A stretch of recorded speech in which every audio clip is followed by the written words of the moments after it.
켄야의 어느 시골 마을 한 농부가 3주 전에 씨를 뿌렸어야 할 밭 가장자리에 서 있습니다. 씨앗은 있고 땅은 준비되었고 비도 내렸습니다. 하지만 비료가 부족합니다. 1월에 주문한 비료는 오만만 어딘가에 정박한 선박의 컨테이너에 실려 런던의 보험회사가 두 군데가 현재 교전 중인 해협을 통과하는 위험이 보험료만큼의 가치가 있는지 결정하기를 기다리고 있습니다. 보험회사는 그럴 가치가 없다고 판단했습니다. 그래서 배는 기다리고 있고 밭은 여전히 텅 비어 있습니다.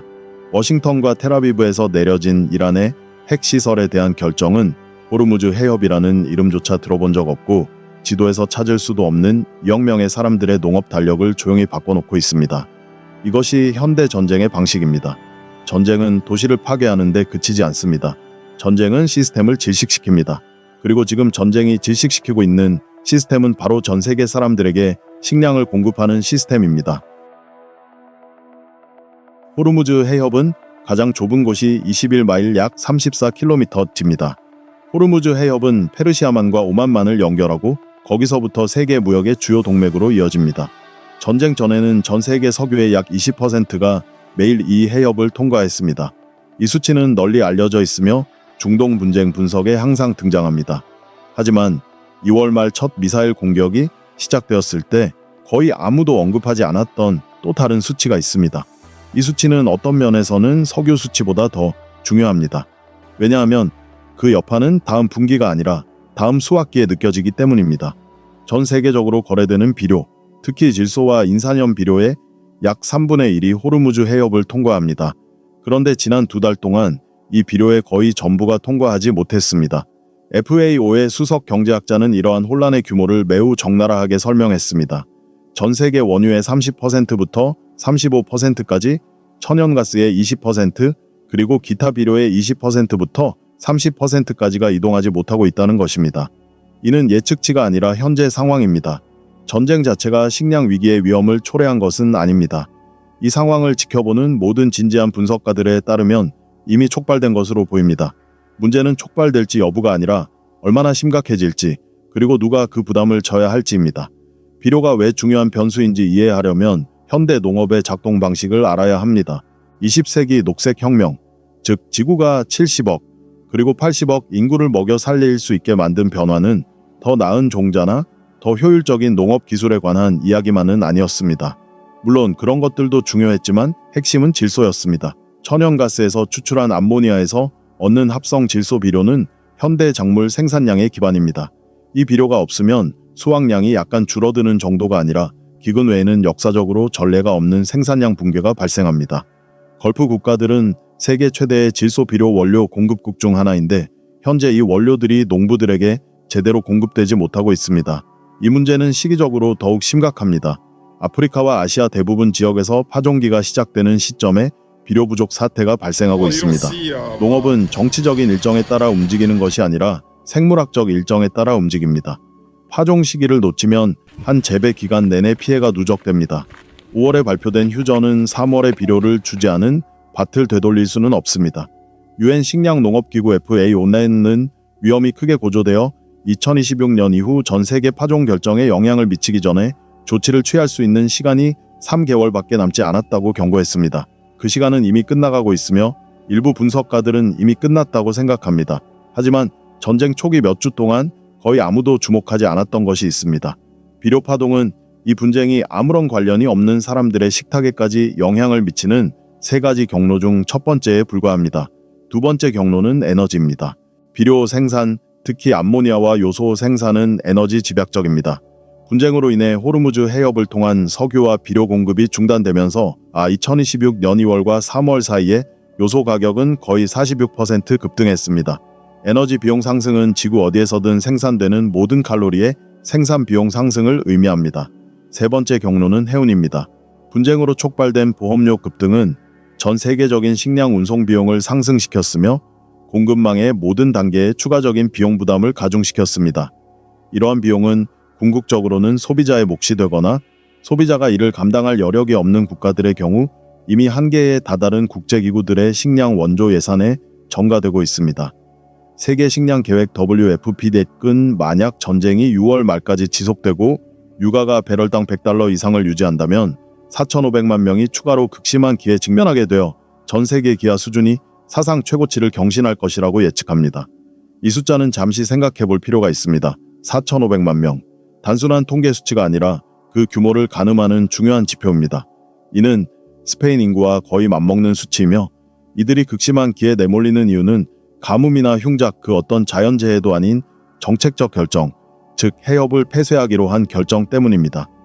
군사작전의 정치적, 전략적 목표를 달성하기 위해 치러야 할 대가가 크다고 판단한 결정, 그리고 그 대가는 그 결정을 내린 사람들이 결코 부담하지 않을 것입니다. 고통의 분포는 우연이 아닙니다. 기존의 취약성을 따라 기계적으로 정확하게 나타납니다. 인도, 방글라데시, 스리랑카, 소말리아, 수단, 탄자니아, 케냐, 이집트는 해협 폐쇄로 인해 가장 큰 위험에 처한 국가들입니다. 이들 국가가 공통적으로 안고 있는 것은 구조적인 식량 수입 의존, 가격 충격을 흡수할 수 있는 제한된 재정 능력, 그리고 기후변화, 부채, 수십 년간의 투자 부족으로 이미 어려움을 겪고 있는 농업 시스템의 복합적인 문제입니다. 이 국가들은 이번 위기를 초래하지 않았습니다. 위기를 야기한 결정에 대한 발언권도 없었습니다. 그럼에도 불구하고 이들은 이번 위기의 결과를 불균형적으로 감당해야 할 것입니다. 수단은 이러한 현실의 잔혹함을 가장 정확하게 보여주는 사례입니다. 수단은 이란 전쟁이 발발하기 전부터 이미 기근에 시달리고 있었습니다. 수십만 명의 목숨을 앗아가고 수백만 명을 이주시킨 내전으로 인해 농업 시스템은 이미 붕괴 직전이었습니다. 수단은 비료의 절반 이상을 페르시아만 지역에서 해상으로 수입하고 있으며 세계 식량 계획 WFP는 식량 수송을 위해 홍해의 더 긴 항로를 이용할 수밖에 없었습니다. 항로가 길어지면 비용이 증가하고 비용이 증가하면 수송량이 줄어듭니다. 수송량이 줄어들면 이미 굶주리고 있던 더 많은 사람들이 굶주림에 허덕이게 됩니다. 이 문제는 결코 추상적인 것이 아닙니다. 이란 핵시설에 대한 미사일 공격에서 시작된 인과관계는 오늘 하르툼에서 굶주리는 한 아이에게까지 이어진다. 바로 그 순간 분석의 모든 것이 바뀌었다. 이 식량 위기의 지리적 분포를 살펴보면 어떤 국가들이 가장 큰 타격을 입을지, 어떤 지역에서 가격 급등이 가장 심각할지, 어떤 인구가 적응력이 가장 부족한지를 알 수 있습니다. 그 결과는 고통이 무작위로 분포된 것이 아닙니다. 오히려 그 분포는 서구 주도의 국제 질서에 대한 의존도를 줄이기 위해 수년간 노력해온 남방우 국가들에 거의 완벽하게 들어맞습니다. 아프리카, 남아시아, 중동 국가들은 워싱턴과 베이징 사이에서 양다리를 걸치며 두 강대국 모두와 관계를 구축하는 동시에 경쟁 세력에 흡수되지 않으려 애써왔습니다. 바로 이 국가들이 이번 전쟁의 물리적 결과로 인해 자신들의 양다리 전략에 한계가 있음을 깨닫게 된 것입니다. 강대국들이 싸우면 그 비용은 언제나 아래쪽으로 전가된다는 사실을 말입니다. 중국은 이 상황을 놓치지 않았습니다. 베이징은 수십 년 동안 지금 가장 절박한 상황에 처한 국가들의 영향력을 구축해온 국가의 시각으로 식량 위기의 전개를 예리하게 지켜보고 있었습니다. 비료 부족에 직면한 아프리카 국가들의 할인된 가격으로 비료를 제공하겠다는 제안은 자선이 아닙니다.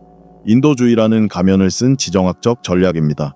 전쟁 발발 이후 몇 주 만에 사헬 지역과 동아프리카 전역으로 확대된 중국의 농업 투자는 우연이 아닙니다.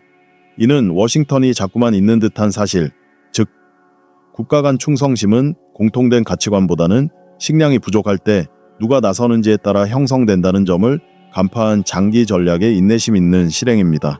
미국에서는 농부의 70%가 비료 가격이 너무 급등해서 2026년 농사에 필요한 비료를 구입할 여력이 없다고 답했습니다. 이 수치는 수단의 기근과는 달리 정치적으로 매우 민감한 문제입니다.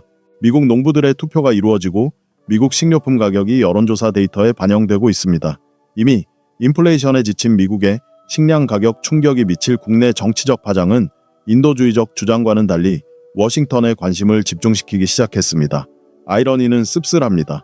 미국인들의 안전을 위해 전쟁을 시작했던 행정부는 생활비 문제가 이미 주요 쟁점이었던 이번 선거에서 오히려 미국 식료품 가격을 상승시켰다는 가능성에 직면하고 있습니다. 앞으로의 시나리오는 매우 불확실합니다. 만약 몇 주 안에 해협이 다시 열리고 이 비료 공급이 재개된다면 피해는 상당하겠지만 감당할 수 있을 것입니다. 비료 가격은 2026년 상반기 내내 높은 수준을 유지할 가능성이 높으며 정상적인 운송이 재개된다 하더라도 이미 시스템에 고착된 가격 급등은 즉시 해소되지 않을 것입니다. 파종 시기를 놓친 수확량 부족은 올해 하반기와 2027년까지 전 세계 식량 공급을 감소시킬 것입니다. 극심한 기회에 직면한 4,500만 명의 사람들은 휴전 협정이 체결되는 순간 식량 안보를 회복하지 못할 것입니다. 기아 위기는 기승을 부립니다. 위기를 초래하는 것은 되돌리는 것보다 훨씬 쉽습니다. 만약 이러한 혼란이 6월까지 계속된다면 피해는 완전히 다른 차원으로 확대될 것입니다. 유엔 식량농업기구 FAO 단에는 현재 파종 주기에 투입되는 자원이 부족할 경우 2026년 생산량이 감소하고 위기가 2027년까지 장기화될 것이라고 경고했습니다. 그 시점이 되면 현재 어느 정도 완충 역할을 하는 전 세계 곡물 재고가 고갈되기 시작할 것입니다. 2007년부터 2008년까지 식량 위기 당시 수출 제한 조치를 시행했던 중국, 인도, 베트남, 우크라이나는 다시 한번 같은 정치적 압력에 직면하게 될 것입니다. 그리고 만약 이들 국가들이 이전과 마찬가지로 세계 시장을 희생시키면서까지 국내 공급을 보호하는 방식으로 대응한다면 일단 시작되면 멈추기 매우 어려운 연쇄의 반응이 가속화될 것입니다. 이번 위기가 우리에게 주는 더 근본적인 교훈은 국제사회가 수십 년 동안 외면해온 것입니다. 전 세계 주요 비료의 약 3분의 1이 현재 호르무즈 해협을 통과하고 있으며 다가오는 식량 위기는 이미 많은 개발도상국이 직면하고 있는 기후위기와 부채위기로 더욱 악화될 것입니다. 그 정도로 지리적으로 집중된 글로벌 식량 시스템은 식량 시스템이라고 할 수 없습니다. 오히려 부담이 될 뿐입니다. 그 단 하나의 핵심 통로 초크포인트에 영향을 미치는 모든 분쟁은 그 근저에 깔린 정치적 다툼과는 아무런 연관이 없는 수십억 인구에게 자동적으로 식량 안보 위기로 비화합니다. 세계는 수년 전부터 이 사실을 알고 있었습니다. 하지만 이에 대해 취한 조치는 거의 없었습니다. 공급망을 다변화하고 취약국들의 농업 회복력을 강화하는 일에는 막대한 비용과 장기적인 정치적 의지가 필요한데 바로 그 자원들이 이러한 취약성 때문에 더욱 위험해진 전쟁을 치르는 데 고스란히 소모되어 버리기 때문입니다. 이번 위기는 결코 추상적인 시장 변동이 아닙니다. 이는 철저히 정치적인 결과물입니다. 전쟁을 감행하겠다는 결정, 해협을 봉쇄하겠다는 결정, 그리고 파종기에 접어들었음에도 봉쇄를 유지하겠다는 결정. 이 모든 것은 얼마든지 다른 선택을 할 수 있는 권력을 쥐고 있던 인간들이 내린 선택이었습니다. 지금 굶주림에 직면한 4,500만 명의 사람들은 결코 그러한 선택을 내린 당사자가 아닙니다. 그들은 자신들이 평생 방문할 일 없는 머나먼 수도에서 자신들의 경작지나 자녀들 혹은 움직이지 않는 선박의 컨테이너 속에 갇힌 씨앗들과는 아무런 상관도 없는 분쟁을 두고 타인들이 내린 선택의 결과를 감내하며 살아가고 있습니다. 개발 경제학자들이 지정학적 결정과 인도주의적 결과 사이의 관계를 설명할 때 사용하는 용어가 하나 있습니다. 그들은 이를 전달 메커니즘, 트랜스미션 메커니즘이라 부릅니다. 이 용어가 유용한 이유는 바로 그토록 감정이 배제된 건조한 표현이기 때문입니다. 이 용어는 미사일 공격과 굶주리는 아이 사이의 연결고리를 시스템, 흐름, 물가지수 같은 언어로 치환해 버립니다. 덕분에 정책 보고서나 회의실 탁자 위에서 이 문제를 논의하기가 훨씬 수월해집니다.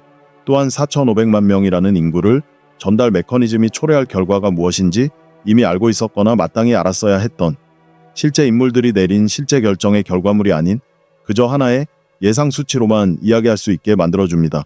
케냐의 들판은 여전히 텅 비어 있습니다. 5만만의 선박은 여전히 하염없이 대기 중입니다.